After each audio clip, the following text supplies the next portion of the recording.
Ya Allah, guide my silence as much as my words. Let me hold my tongue when rage tempts me.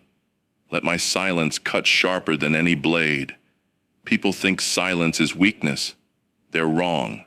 Silence is power. It makes men nervous. It makes them second-guess every move.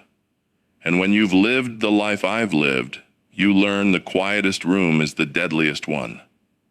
I learned that the hard way in Casablanca.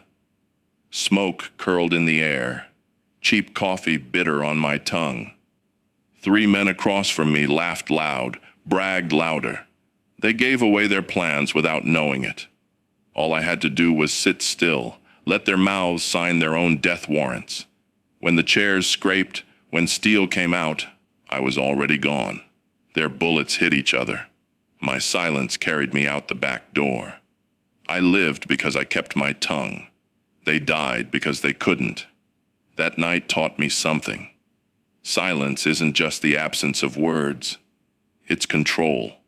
Control over yourself, over your enemies, over the noise of the world. Most men die because they talk too much, and I've buried enough chatterboxes to prove it. But there was another lesson.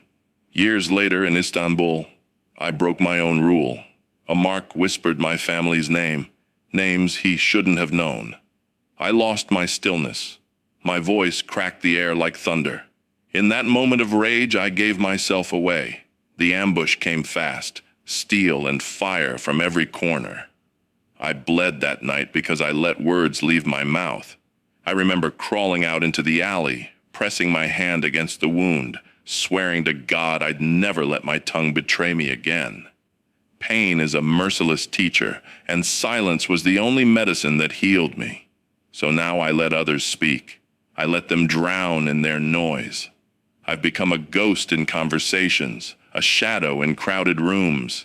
You'd be surprised what the world gives away when you give it nothing back. Secrets fall like coins on the table, and I just collect them. Tonight, silence is my ally again.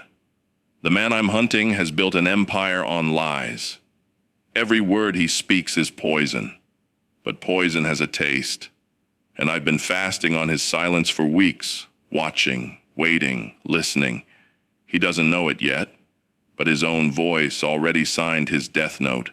When I walk into his world tonight, there will be no warning. No speeches, no last words, just the hush of footsteps, the weight of still air, and then the sound he'll never hear, the silence after the trigger. A bullet may speak once, but silence echoes forever.